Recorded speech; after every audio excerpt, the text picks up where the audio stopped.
I'll be there in 5 minutes. Bakit? Ano, bumaba ka kailangan? Ha? Wala, bawal ba?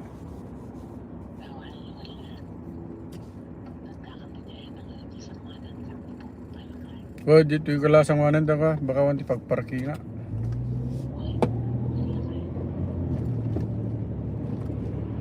Ikaw na tuwagan ka doon ka. Diba?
dahil sa mga nangyayari ngayon sa Middle East.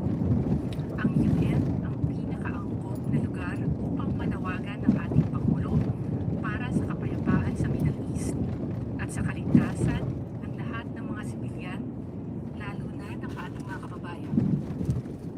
In fact, in 2 meetings, the President will offer a voice from our region, from developing countries, and call for restraint, respect for international law, including the UN Charter and humanitarian law, and for all concerned to return to the negotiating table for peace.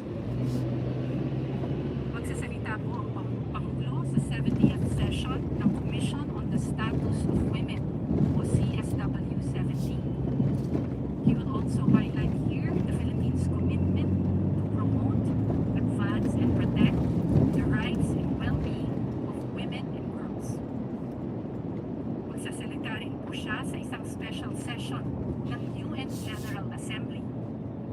Isa sa mga layunin dito ay makakuha ng karagdagang suporta sa kandidatura ng Pilipinas na maging non-permanent member ng UN Security Council para sa taong 2027 to 2028. In his address at the General Assembly, the President will underscore how the Philippines has continuously and constructively engaged the United Nations and UN member states since the UN's founding in 1945 to advance the rule of law, multilateralism, sustainable development, climate resilience, humanitarian action, and the promotion of human rights and protection of vulnerable groups in conflict situations. Nakatakda ring makipagpulong ang Pangulo kay UN Secretary General Antonio Guterres upang pag-usapan ang mga nangyayari sa Middle East. He will also reiterate the Philippines' commitment to the United Nations and to multilateralism. Bakit nga ba mahalaga na magkaroon tayo ng seat sa UN Security Council? Uulitin po natin. Mahalaga po ito dahil nagbibigay ito sa Pilipinas ng kapangyarihan at boses sa mga usaping global safety at security.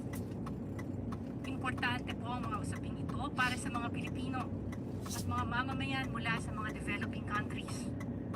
May impact po ito sa ating sovereignty, maritime security, sa global economy at sa safety ng ating overseas Filipino workers. Responsibilidad natin na tumulong para maging mas mapayapa at patas ang mundo. Responsibilidad din nating protektahan ang interes ng ating bansa. Sa pagsali sa UN Security Council, ngayon pa lang ay magiging bahagi tayo ng solusyon para handa tayo sa kahit na anumang hamon na harapin natin sa hinaharap. Maraming salamat po. I will now be happy to answer your questions. Unang tanong, wala kayong Tita Nadalo response. Ambassadors, morning po.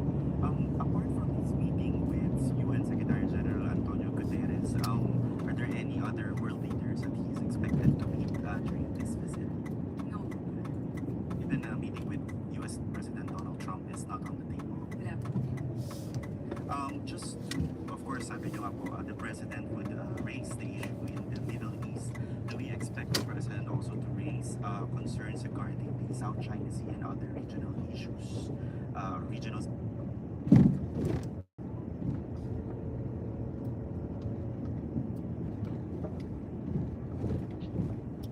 Naikan ba kay? Di ba ba?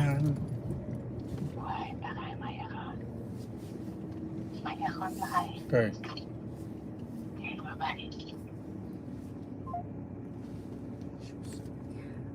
I cannot preempt what the President will say, but definitely pag-uusapan mo ang international developments, regional developments, at yung mga bagay na makaka-apekto sa ating mga mamamayan. Sunod na tanong mula kay Arlene Delgado, ABS-CBN. Hi, Asa, good morning. Asa, just wondering if the President will meet the Filipino community in New York? Wala pong meeting with the Filipino community. Okay. And also, ASEC, U.S. Treasury Secretary Scott Bessent said the U.S. was likely to implement a 15% global tariff this week. Just also wondering, ASEC, if bring up ba ito ng ating delegation during the visit? Siguro po ang DTI ang tanungin natin about the economic matters. Thank you po. Sunod na tanong mula ulit kay Cristiano Dalo. Ambassador, nabanggit po before ni Philippine Ambassador to the US, Jose Manuel Romualdez, that President Trump invited the Philippines to join the Board of Peace since relatable din po ito sa nangyayari sa Middle East. Is this something that will be discussed also during the President's visit, itong invitation to join the Board of Peace? Ang pagkalam ko po, pinag-aaralan pa ng Pilipinas yung imbitasyon na yan. Rafi Ayeng, Daily Tribune. Hi ma'am. Tourism stakeholder, the Global Tourism Business Association is advocating for Filipinos holding valid US or Canada tourist visas to be exempt from regular visa processing when traveling to Japan and Korea. What's the take of DFA on this? I will have to get back to you on that, just to check and be accurate. And then nasend na po daw kasi yung letter nila sa DFA. Opo. Balikan ko na lang kayo. Ano ba lang? Over. Yes, I Okay, bakit ano yan? Bayad to. Ganun ba? Bakit may invite pa? Love you. Okay, bye. Love you. The President will be accompanied by First Lady Araneta Marcos, Secretary of Foreign Affairs Ngala, Basit. Teresa Lazaro, Secretary of Migrant Workers Hans Leo Capdac, Secretary Carlito Galvez Jr., Presidential Advisor on Peace, Reconciliation and Unity, PCO Acting Secretary Dave Gomez, Senator Erwin Tulfo, Chair of the Senate Committee on Foreign Relations, at iba pa nating mga opisyal sa pangalan.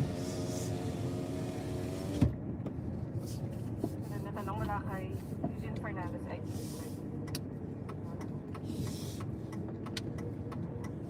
Christian Yusores.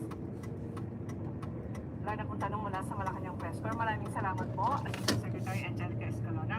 Maraming salamat, Malacanang Press Corps. Maraming salamat po sa inyong lahat.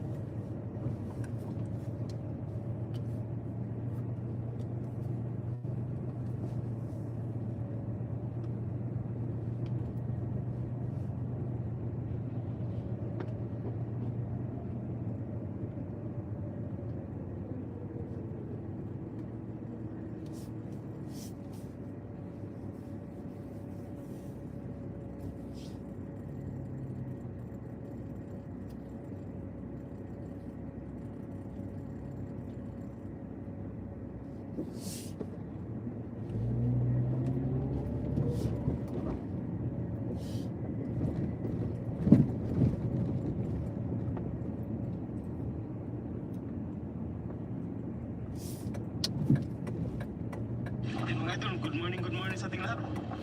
Mga idol, kukunin natin yung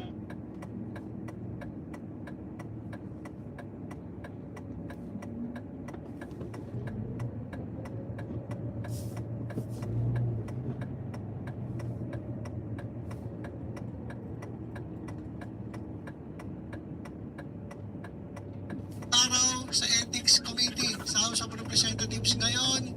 Nandito na po sa Office of the Ombudsman. Sa Ethics Committee, masususpindi ka lang. Sa Office of the Ombudsman, matatanggal ka sa pwesto. Ayan mga kababayan. Ayan o.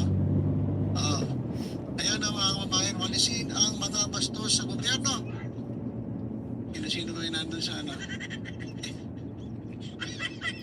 Ayan, meron pang mga karikature. Mga bastos dapat managot. Hold misogynist. Ano to? Accountable. Ayan mga kababayan. So, yari. Yari ka kung manyakol. Akala mo, ganun-ganun lang yon. Saka alam niya, ito si Sintay, sinungaling to eh. Mga kababayan, sinungaling to eh. Kasi tingnan niyo etong interview sa kanya, sabi niya na yung asawa niya ay natawa lang doon sa imagination niya kay Ann Curtis. Tapos yung mga kaibigan niya, sabi niya. Papakinggan niyo yung interview. Ang naging reaksyon ng asawa niyo nung narinig niyo po yun? Ang misis ko natawa dahil alam naman nila yung mga... Ayan ang linaw mga kababayan ha. Mismo sabi ni Suntay, yung kanyang misis ay natawa lang doon sa kanyang imagination kay Ann Curtis. Yan ang sabi niya ha, mga kababayan ha. Natuloy natin. Yung kapatid ko sinabi, bakit po sinabi yan, kuya? Depende sa sa konteksto. Yung mga kaibigan kong lalaki, nung nag-viral, sabi, idol kita talaga. Oh my God. So tuwa ba siya sa pinagagawa niya? So natutuwa siya sa pinagagawa niya, mga kababayan, na ina-idol siya. O idol siya ng mga bastos.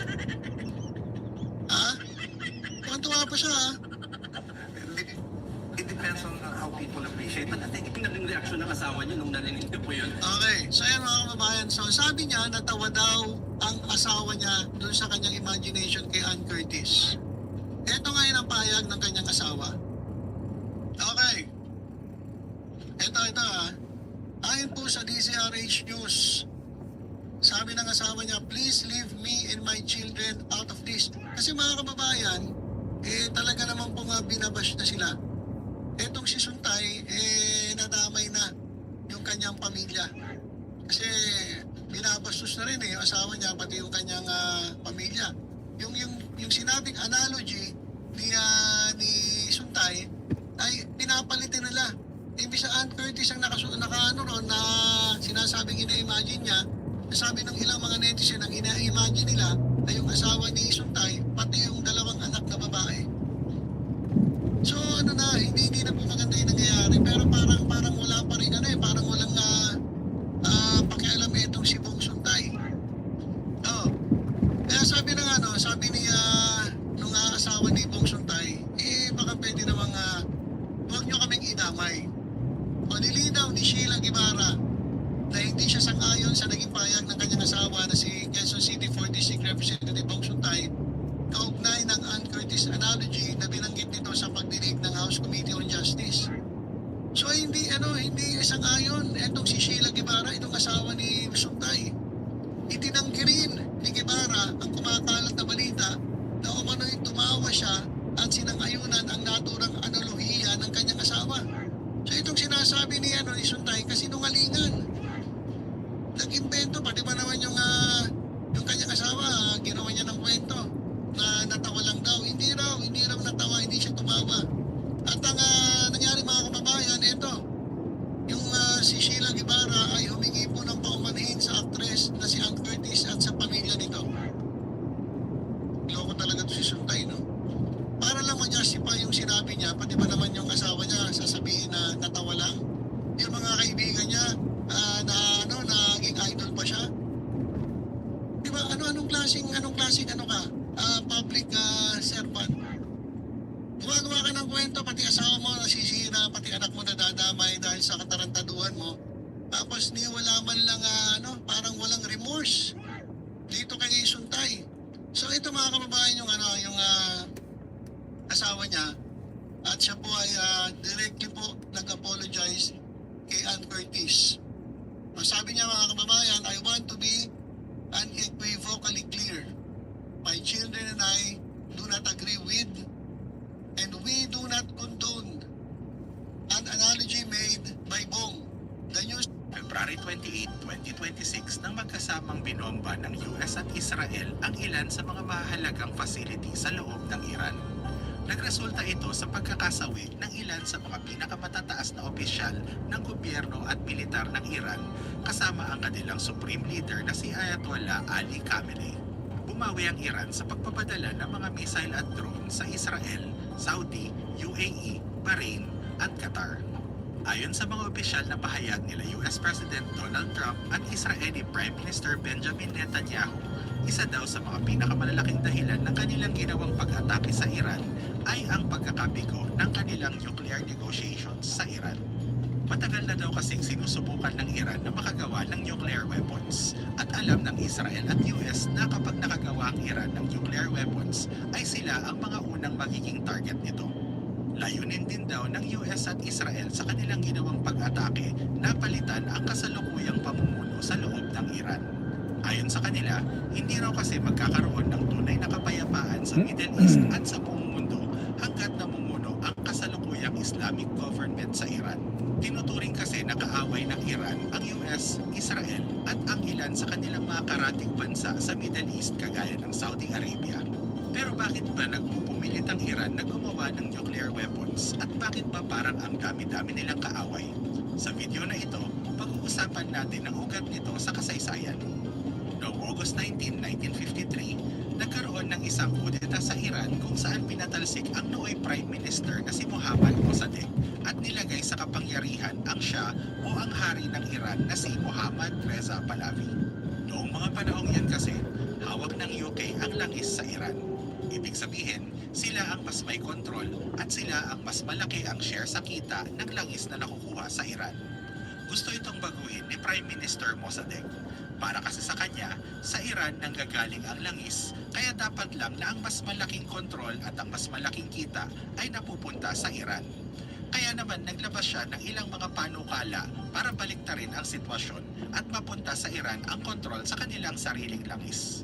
Siyempre, hindi naman basta papayag ang UK dahil malaki na ang kanilang investment at lalong malaki ang kanilang kinikita mula sa kanilang kontrol sa langis ng Iran. Kaya naman sa tulong ng CIA ay ginawa ng UK ang kudeta na nagpatalsik kay Mossadegh para mapalitan siya at mailagay ang isang leader na papabor sa kanilang interes sa langis ng Iran. Yun ang hari ng Iran na si Shah Mohammad Reza Pahlavi. Naging mabuting kaibigan ng hari sa mga banyaga. Maliban sa pagpayag niya na kontrolin nila ang langis ng Iran, ay sinubukan din niyang kopyahin ang kanilang mga sistema, kultura at ang kanilang teknolohiya. Noong umpisa ay naging maganda naman ang hangarin ng bagong hari. Marami siyang binago sa sistema ng Iran upang mapaunlad ang mga buhay ng mga regular na mamamayan ng Iran. Ilan sa mga ito ay ang kanyang pagpapatayo ng mga infrastruktura kagaya ng mga tulay, mga dam at irrigation system para mapadali ang buhay ng mga Iranian. Nagpatayo din siya ng maraming mga eskwelahan at nagbigay ng libreng edukasyon upang iangat ang karunungan ng mga kabataan. Binigyan din niya ng karapatang bumoto ang mga kababaihan. Hindi na natin yun masyadong iniisip ngayon dahil para sa atin, pantay-pantay ang mga babae at mga lalaki. Pero noong mga panahong iyon, para bigyan ng karapatang bumoto ang mga babae ay isang napakalaki at napakaseryosong bagay. Sa kabuuan, umangat ang mga buhay ng mga mamamayan ng Iran. Pero marami ring nagalit sa hari dahil nga sa kanyang mga ginawang malaking pagbabago sa sistema at sa kanyang mga naging kalabisan. Kasabay kasi sa mga reforma at magagandang proyekto ng hari ay ang pagtatayo niya ng SAVAK o ang Iranian Secret Police. Sa ilalim ng SAVAK ay dinampot, pinahirapan at pinaslang ang ilan sa kanyang mga kalaban sa politika. Nabuhay sa takot ang mga mamamayan ng Iran dahil konting batikos mo lang sa gobyerno o sa hari mismo ay maaaring magresulta sa iyong pagkaaresto. Naging labis din ang paglustay ng hari sa kaban ng bayan para sa kanyang mga personal na proyekto. Isa sa mga pinakamalinaw na halimbawa nito ay ang 3 araw na party na ginawa niya noong October 1971. Hindi lang ito basta party kung saan imbitado ang ilang mga kaibigan at kamag-anak, kung hindi, imbitado ang karamihan sa mga leader at mahalagang tao sa iba't ibang mga bansa. Hindi lang yun, ginastosan din ng sobra-sobra ang party na umabot ng ilan daang milyon. Sa katunayan, tinawag pa itong the Party of the Century dahil sa sobrang gara ng party na ito. Wala naman sanang masama sa isang simpleng party lang. Pero kasi, daan-daang milyon ang ginamit sa napakagarang party na ito habang naghihirap ang napakarami pang mga mamamayan ng Iran. Marami ding mga tradisyonal at konserbatibong Muslim ang nagalit sa mga bagong reforma ng hari. Para sa mga konserbatibong Muslim na ito, ang mga reforma kagaya ng pagbibigay ng karapatang bumoto sa mga babae ay isang malaking insulto sa mga katuruan ng Islam. Isa sa mga pinakamalaking naging kaaway ng hari ay ang kleriko na si Ruhollah Khomeini.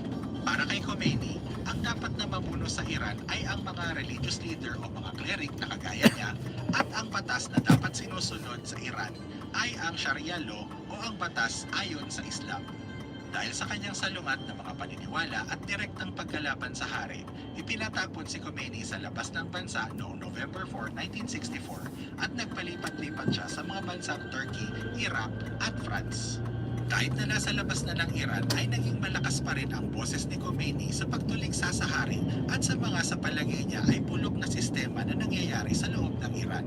Dahil sa kanyang katapangan sa pagbatikos sa hari ay naging simbolo si Khomeini para sa mga mamamayan na hindi na kontento sa pamamalakad at sistema ng hari sa Iran. Pagdating ng 1978 ay lumaki na ng husto ang galit ng mga tao ng Iran laban sa kanilang hari at nagkaroon na ng mga magkakasunod na kilos protesta para patalsikin siya sa pwesto. Di nagtagal, pati ang ilan mismo sa mga miyembro ng gobyerno at opisyal ng militar ay gusto na rin bumaliktad laban sa hari. Kaya naman noong January 16, 1979, nagpasya ang hari na lumabas sa bansa at ang ginamit niyang dahilan ay ang kailangan niyang magpagamot para sa kanyang sakit. Totoo namang may sakit ang hari, meron siyang cancer. Pero ang tunay daw na dahilan sa kanyang pag-alis ay natakot ito para sa kanyang kaligtasan. Sinamantala naman ni Khomeini at ng kanyang mga taga-suporta ang pag-alis ng hari. February 1, 1979, 2 linggo mula nang umalis ang hari, ay bumalik si Khomeini at sinalubong siya ng milyon-milyon na mga taga-suportang Iranian. Sa ilalim ni Khomeini, naging mahigpit ang pagsunod sa Sharia. Halimbawa nito ay ang pagtanggal ng mga karapatan sa mga kababaihan tulad ng nooy binigay sa kanila na karapatang bumoto. Ngayon, hindi na pwedeng lumabas ang mga may asawang babae maliban na lang kung papayagan sila ng asawa nilang lalaki. Ginawa ring isang malaking krimen ang homosexuality at pinatawan ng parusang kamatayan ang sino mang mahuhuling makikipagrelasyon sa kapwa lalaki o kapwa babae. Sa ilalim ni Khomeini, ang mga dating kaibigan ng Iran tulad ng US at Israel ay itinuring ng mga matitinding kaaway, kasama na rin dito ang Soviet Union. Para kay Khomeini, ang mga bansang ito ay mga ugat ng kasamaan na dapat buksain sa mundo. Sa katunayan, binansagan ni Khomeini ang US bilang the Great Satan. Ang Israel naman na tugta daw ng US ay tinawag niyang Little Satan. Samantala, ang Soviet Union naman ay tinawag niyang the Lesser Satan. Habang ipinagdiriwang sa loob ng Iran ang pagbabalik at pamumuno ni Khomeini, iba naman ang naging dating ng mga pangyayari para sa mga ibang bansa. Una, ang tila naganap na pagpapatalsik sa hari o sa royal family ng Iran ay kinabahala ng ilang mga bansa sa Middle East na pinamumunuan din ng kani-kaniyang royal family. Para sa mga royal family ng bansang Saudi Arabia, UAE, Bahrain at iba pang mga bansang kagaya nila, pwedeng gawing inspirasyon ng mga rebelde sa mga bansa nila ang nangyari sa Iran upang patalsikin sila at alisin sa pwesto. Ikalawa, kahit na Islamic government ang tinayo ni Khomeini sa Iran, ito ay nakaalinsunod sa Shia branch ng Islam. Ang karamihan sa mga makapangyarihang bansa sa Middle East ay sumusunod sa Sunni branch ng Islam. Kung hindi mo alam, ang mga Sunni at ang mga Shia ay hindi magkasundo kahit na pareho silang mga Muslim. Ikatlo, kung maaalala ninyo, ang US at UK ang naglagay sa hari ng Iran sa pwesto. Kung maalala din ninyo, ang hari ng Iran ay hinayaan ng US at UK na kontrolin ang langis ng Iran at kumita ng malaki mula dito. Pero nung umupo si Khomeini, wala na ang malaking kinikita ng mga banyagang ito mula sa langis ng Iran. Siyempre, kinagalit nila ito. Ikaapat, ang pagdedeklara ni Khomeini na kaaway ang US, Israel at Soviet Union maging ang iba pang mga Western na bansa ay hindi naging maganda sa paningin ng mga bansang ito.